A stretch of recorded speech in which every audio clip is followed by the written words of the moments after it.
اعوذ باللہ من الشیطان الرجیم بسم اللہ الرحمن الرحیم الحمد للہ رب العالمین والصلاة والسلام علی اشرف الانبیاء والمرسلین اما بعد فقد قال الحکیم بسم اللہ الرحمن الرحیم فاسألوا اہل الذکر ان کنتم لا تعلمون۔ میرے گلگت بلتستان کے تعلیم یافتہ باغیرت غیور نوجوانوں کے خدمت میں السلام علیکم ورحمۃ اللہ وبرکاتہ۔ کل ایک دو دن سے سوشل میڈیا پہ ایک خاتون اور ایک مرد صحافی نے گرین ٹورزم کے مدح سرائی کرتے ہوئے یہاں ہمارے گلگت بلتستان کے گرین ٹورزم مخالف تحریکوں کے سربراہوں کو مافیا قرار دینے کی کوشش کی ہے، جس کا گرین ٹورزم کے نام سے اس کو کہا جا رہا ہے۔ اس پہ کچھ کرٹیسزم ہو رہی ہے، بٹ آنیسٹلی مجھے کچھ سمجھ نہیں آ رہا کہ یہ کیا ہے اور کرٹیسزم کیوں ہو رہا ہے اس کو۔ دیکھیں، جب بھی کسی جگہ پر جہاں پر آپ نے ٹورزم ہوتا ہے، وہاں پر شاپس ہوتی ہیں، ریسٹورنٹس ہوتے ہیں، کاروبار ہوتا ہے، تو وہاں پر ایک مافیا بن جاتا ہے۔ چاہے آپ مری میں چلے جائیں، چاہے آپ نتھیا گلی چلے جائیں، سوات چلے جائیں، ہمیشہ ہر جگہ پر لوگوں نے اپنی ایک مونوپلی بنائی ہوتی ہے۔ تو جب کوئی نیا انیشیٹو آتا ہے، کوئی پروگرام آتا ہے، تو وہاں پر لوگ ریلیکٹنٹ ہوتے ہیں، اس کے آگے سے اپنی دیوار کھڑی کرتے ہیں۔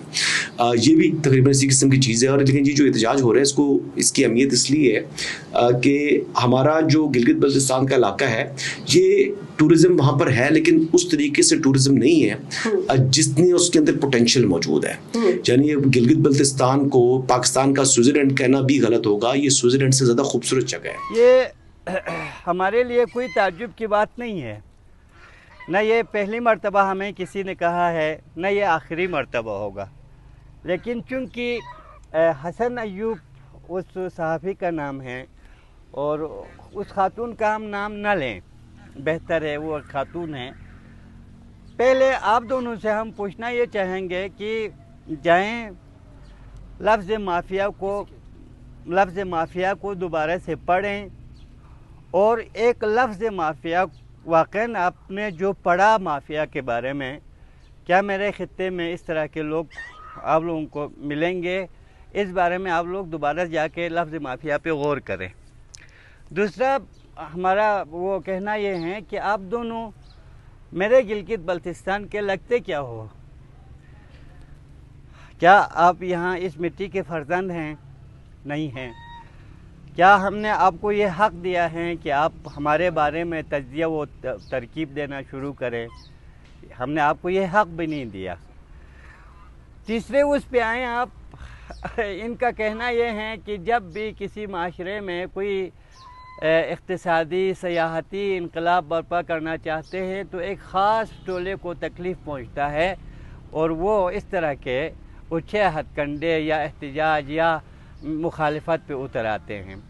تو میرے آغا حسن ایوب صاحب، میں نے نیٹ پہ آپ کے بارے میں جو مختصر میں نے پڑھا ہے، اس سے اندازہ یہ ہوا کہ آپ صحافی بھی ہیں، تعلیم یافتہ بھی ہیں، تجزیہ نگار بھی ہیں، اور ان سب کے ساتھ آپ مسلم لیگ نون کے دیرینہ جیالہ بھی ہیں۔ جی، آپ کا یہ فرمانا کہ گلگت بلتستان کے اندر مافیا کو جو ہے تکلیف ہو رہے ہیں گرین ٹورزم کے حوالے سے، تو میں نے جو مافیا کے بارے میں نے جو پڑھا ہے، اس کے مطابق اس وقت سب سے بڑا مافیا تو پاکستان پہ حکومت کر رہے ہیں، سب سے بڑا مافیا، جن کے لندن میں، دبئی میں، دنیا کے مختلف جزیروں پہ آپ لوگوں کا ماشاءاللہ سے مکان ہیں، آپ کے دکان ہیں، آپ کے ہوٹل ہیں، آپ کے بینک بیلنس ہیں، آپ کے پراپرٹی ہیں۔ مافیا ان کو کہتے ہیں جو ایک منتخب وزیر اعظم کو رات کے 2 بجے گھر بھیج دیتا ہے اور ایک عالمی سرٹیفائیڈ چور کو لا کے پاکستان کے اوپر مسلط کرتے ہیں۔ مافیا کا کام یہ ہے۔ اس میں میرے بلتستان یا میرے گلگت بلتستان سے کون شامل ہے؟ آپ خود بتائیں۔ آئیں آپ دوسرے نمبر پہ زمان پارک میں، میرے جو یہاں گلگت بلتستان کے پولیس جوان وہاں پہ جب دھرنا دے رہا تھا، وہاں پہ شریک ہوا خالد خورشید کے ساتھ، تو آپ کے اس وقت کے وزیر داخلہ نے بیان دیا کہ یہاں پہ گلگت بلتستان کے دہشت گرد گھسے ہیں. تو آپ دیکھیں ہمارے آئی جی ہو، D I G who, G rangers کے سب سے بڑے ہوں، یہ سب کہاں سے آتے ہیں؟ آپ کے وہاں سے یہ آتے ہیں. اگر زمان پارک میں جا کے وہاں پہ بیٹھنا دہشت گردی ہیں تو آپ سمجھیں کتنے گزشتہ 76 سالوں سے یہاں پہ کتنے دہشت گرد گھسے ہیں. مافیا کا کام یہ ہے. جی اب آئیں آپ سیاحت کا وہ فلسفہ، سیاحت کے بارے میں، اقتصاد کے بارے میں، جی اور گرین ٹورزم سے یہاں گلگت بلتستان میں کیا انقلابات آئیں گے، اس بارے میں آپ ہمیں وہ لوریوں سے بچوں کے ہاتھ میں ایک چنگم تھما کر وہ بہلانے والے باتیں آپ اتنا کریں. اگر واقعاً سیاحت سے کوئی انقلاب آنا ہوتا تو کیٹو آپ کے سامنے موجود ہیں. کیٹو موجود ہیں.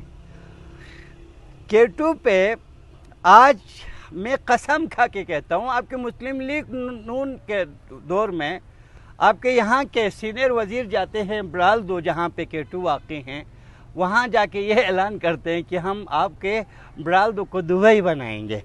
جی واپس آیا یہاں بلتستان میں اور ان سے کسی نے پوچھا یار وہاں برالدو کو آپ اتنے چھوٹے سے جگہ کو دبئی کیسے بنائیں گے؟ تو اس کا کہنا یہ تھا کہ بس عوام ہے، بس تھوڑا بیوقوف بنانے کے لیے سیاسی بیان ایک دیا.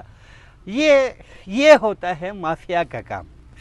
ٹھیک ہے جی. آج کیٹو پہ پیدل چلنے کے لیے راستہ نہیں ہے. واقعاً سیاحت میں انقلاب آنا ہوتا تو کیٹو پہ یقین کریں، آپ ذرا جا کے دیکھیں.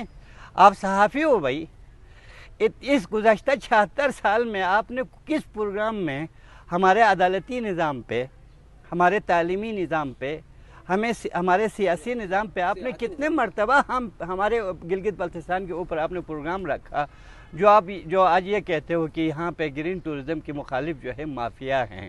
میرے محترم، مافیا کے کام تو ماشاءاللہ سے یہ ہیں کہ گلگت بلتستان اسمبلی کے گیٹ کو تالا لگا دیتا ہے، وہاں پہ اسمبلی کے اندر کتے چھوڑتے ہیں. مافیا کا کام یہ ہے، یہ ہوتا ہے مافیا کے کام. جی یہاں بلتستان سے، گلگت سے اشرافیہ کے کچھ گھروں کو خرید لیتے ہیں اور ان کے منہ بند کرنے کے لیے منہ مانگے قیمت ادا کرتے ہیں. ان کو نوکری کے جانسے میں لاتے ہیں، اسمبلی میں جا کے بٹھاتے ہیں، کوارڈینیٹر نوازا جاتا ہے، اس کے بعد ان سے اپنے من چاہے مقاصد حاصل کرتے ہیں. مافیا کا کام یہ ہے. جی آج اگر یادگار پہ کچھ لوگ جمع ہو کے گرین ٹورزم کے خلاف بات کر رہے ہیں نا، تو اس کا مطلب یہ لوگ مافیا نہیں ہے. نہ ان کا کوئی ہوٹل ہے، نہ کوئی ذاتی کاروبار ہے، نہ کوئی دکان ہے، نہ یہ کسی کے ساتھ شراکت داری میں کاروبار کرنا چاہتے ہیں اور گرین ٹورزم کی وجہ سے ان کے اقتصاد پہ کوئی وہ مسئلہ پیدا ہو رہا ہو. یہ سارے فٹ پاتی فقیر لوگ ہیں، یہ اللہ والے ہیں جو گزشتہ زمانے سے لے کے آج تک کے بدترین عبرتناک ترین تاریخ کو دیکھنے کے بعد آئندہ آنے والے نسل کو یہ خبردار کر رہے ہیں کہ خبردار فلسطین ثانی بننے جا رہے ہیں، اپنے آپ کو تیار کر لو، بیدار ہو جاؤ. یہ کہنا مافیائی نہیں ہے، یہ کہنا عین حقیقت ہے. وہاں فلسطین میں اسرائیل بھی اسی طرح ہی میں آپ کو صرف ایک مثال وہ کرتا ہوں. ہمارے گلگت کے شیخ نثار حسین رمل، اللہ ان کو زندگی دے، جب ان کو غداری کے مقدمے میں گلگت پولیس نے گرفتار کیا تھا اور اسے عدالتی دہشت گردی عدالت میں پیش کیا، تو نثار نے شیخ رمل صاحب نے 4 سوالات وہاں وہ جج صاحب کے سامنے رکھا تھا. اس میں سب سے پہلا جو سوال یہ تھا کہ میرے محترم کہ کیا واقعاً اقوام متحدہ کے قراردادوں کے اس میں نتیجے میں روشنی میں گلگت بلتستان کے اندر یہ والے عدالت میرے بارے میں کیس سننے کا حق رکھتے ہیں جی، یا اس طرح کے دفعات مجھ پر لاگو ہونا ممکن ہیں؟ ہم ایک متنازع جگہ ہے. وہ خاتون اینکر وہ حسن ایوب سے سوال کیا کرتے ہیں میرے محترم، کہتے ہیں ہمارے پاکستان کے ایسے خوبصورت جگہ ہیں. ہمارے پاکستان کہاں سے آئے بھائی؟ یہ ہم شریف قوم ہیں، الحمدللہ ہم شریف قوم ہیں، مسلمان ہیں، لا الہ الا اللہ کے رشتے کے ناطے ہم پاکستان کو قبول کر رہے. وَإِلَّا ہمارا ایک متنازع تشخص ہے. حسن ایوب ہو یا وہ خاتون ہو یا آپ کا یہ وزیر اعظم ہو، صدر ہو، یہ آپ لوگ گرین ٹورزم کے نام پہ کرنا کیا چاہتے ہیں؟ یہی نا کہ قرضے نواز شریف لیں، قرضے شہباز شریف لیں، قرضے زرداری لیں، عیاشی بلاول اور مریم کریں جی، اور ادھر ان کے قرضے اتارنے کے لیے میرے گلگت بلتستان کے معدنیات پہ قبضے کرنے کی کوشش کریں، اور اس قبضے کو کیوں کہنے پر جو بھی کیوں کہتا ہے اس کے بارے میں یہ کہیں کہ یہ مافیا ہے۔ مافیا ہم نہیں، وہ لوگ ہیں مافیا جو کرتا کچھ ہے، کہتا کچھ ہے جی، ان کو کہتے ہیں مافیا۔ ہم لوگ سیدھے سادے لوگ ہیں۔ الحمدللہ ہمارے یہاں پہ پٹھان بستے ہیں، اہل سنت بستے ہیں، اہل حدیث بستے ہیں، اسماعیلی بستے ہیں، پنجابی بستے ہیں، سندھی بستے ہیں، ہم پرامن لوگ ہیں۔ اس طرح کے وہ ولاگ پہ آ کے، سوشل میڈیا پہ آ کے کبھی ان کو غدار، کبھی ان کو یہ مافیا کہنے کی باتیں شروع کرو گے نا تو اس کا نتیجہ بہت گندا ہوگا، بہت گندا۔ آپ لوگ اس غلط فہمی میں ہے کہ 4 ملے خرید لیے، 4 سیاستدان کو خرید لیا تو سمجھ لیا پورا گلگت بلتستان کو خرید لیا۔ نہیں، ایسی بات نہیں ہے۔ ہر قوم کے اندر بے شعور بھی ہوتے ہیں، باشعور بھی ہوتے ہیں، بے ضمیر بھی ہوتے ہیں، باضمیر بھی ہوتے ہیں۔ آئیں 5ویں نمبر پر آپ لوگوں کو کس نے کہا کہ میرے قوم کے بارے میں بات کرنے والے آپ لوگوں کے علاوہ کوئی نہیں ہے؟ آپ لوگوں کو یہ کس نے کہا؟ کس نے کہا؟ دیکھیں ذرا پاکستان، آپ پورا پاکستان میں دیکھیں، اگر دین کے نظام سنبھال رہے ہیں نا تو میرے گلگت بلتستان کے علماء سنبھال رہے ہیں۔ پورے پاکستان کو اگر دین سکھا رہے ہیں نا تو یونیورسٹی کالجوں میں بیٹھے ہوئے میرے گلگت بلتستان کے پروفیسر دانشور تم لوگوں کو علم سکھا رہے ہیں۔ اللہ کے کرم سے ہم کسی بھی قوم سے کوئی پیچھے نہیں ہے۔ ہاں، ہم میڈیا سے ہمارا وہ جو ہے واسطے کے برابر ہے۔ اس کا مطلب یہ نہیں کہ آپ جو بھی آئیں منہ اٹھا کے بولنا شروع کریں۔ اب آئیں آپ آخری نقطے پہ، ذرا مجھے یہ جواز ذرا مجھے دکھائے نا۔ ہمارے یہاں پہ کوئی مقامی پارٹی کے لیے اجازت نہیں ہے کہ وہ الیکشن میں حصہ لیں۔ وہاں سے وفاق سے آتے ہیں، نون لیگ کے شکل میں، پی پی کے شکل میں، تحریک انصاف کے شکل میں، MQM کے شکل میں جی۔ کیا یہ مافیائی کام نہیں ہے؟ میرے پہاڑوں کے بارے میں، میرے دریا کے بارے میں، میرے زمینوں کے بارے میں، میرے معدنیات کے بارے میں فیصلے ہم کریں گے، آپ کیوں کریں گے؟ اتنا تو ہم سمجھ چکے ہیں کہ یہاں پہ چاہتے کیا ہیں۔ ہم یہ بھی سمجھ چکے ہیں کہ یہ شنگریلا، ستپارہ جھیل، دوسائی، کیٹو، یہ جب سے پاکستان بنا ہے اس زمانے سے آج تک الحمدللہ موجود ہیں۔ گزشتہ 3 اور 4 سالوں میں سیاحت کو اتنا فروغ دیا جا رہا ہے، کیا ہم اس چیز کو نہیں سمجھتے؟ سمجھ سکتے ہیں اس کا وہ نیت کس کے کیا نیت ہے ادھر۔ اور ابھی امریکن سفیر یہاں پہ گلگت بلتستان کا دورہ کیوں کرنا چاہتے تھے، یہ بھی ہم سمجھ سکتے ہیں۔ ہم یہ بھی سمجھتے ہیں کہ امیر مقام صاحب یہاں پہ چوری چھپے چوروں کی طرح آتے ہیں، اپنے کچھ خاص مقامات پہ جا کے واپس چلے جاتے ہیں۔ اس کا مطلب یہ نہیں کہ ہمارے حلقہ نمبر 2 میں اللہ کے کرم سے حاجی شفیق ہے، سمجھدار، انسانیت رکھنے والا غیرت مند جوان ہے، اشرف صدا ہے، غیرت مند جوان ہے۔ اسی طرح نون لیگ میں بھی بہت سارے ایسے جوان ہیں جو سمجھ سکتے ہیں آئندہ آنے والے وقتوں میں گلگت بلتستان، خصوصاً بلتستان والوں کو کس قسم کے چیلنجز کا سامنا ہے۔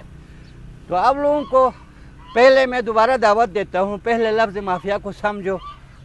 دوسرا جو ہے، جہاں ہم آپ کے پنجاب کے سیاست میں، پنجاب کے سیاحت میں، یہاں کے PK کے سیاحت میں، وہاں سندھ کے سیاحت میں ہم دخل اندازی نہیں کرتے ہیں، تو آپ لوگوں کو بھی اخلاقاً ہمارے بارے میں اس طرح کے وہ الزامات، وہ بھی اتنے بڑے لیول پر یہ لوگ مافیا ہے کہنے کا جو وہ ہے نا، اس طرح آپ لوگوں کو نہیں کہنا۔ بہت ہی افسوس کے ساتھ میں دوبارہ وہیں میثم کاظم والے معاملے پہ آتا ہوں۔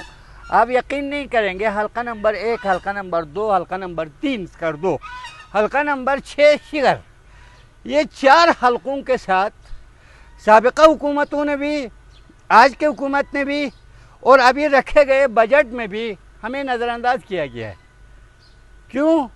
اس کا انشاءاللہ کیا وہ ہیں وجوہات ہیں، انشاءاللہ ہم پھر کبھی صحیح بتائیں گے۔ تو جناب حسن ایوب صاحب، ہمیں آپ سے امید ہے آپ گلگت بلتستان کے تاریخی اور جغرافیائی اقوام متحدہ کے قراردادوں کے تناظر میں اس طرح کے انٹرویو آپ دیں گے۔ آپ بلاک بہتر صحافی صحیح، تجزیہ نگار صحیح، لیکن مجھے آپ کے انٹرویو نے میرے لیے یہ ثابت کیا کہ آپ میرے بارے میں جانتے کچھ نہیں ہو، کچھ بھی نہیں جانتے ہو۔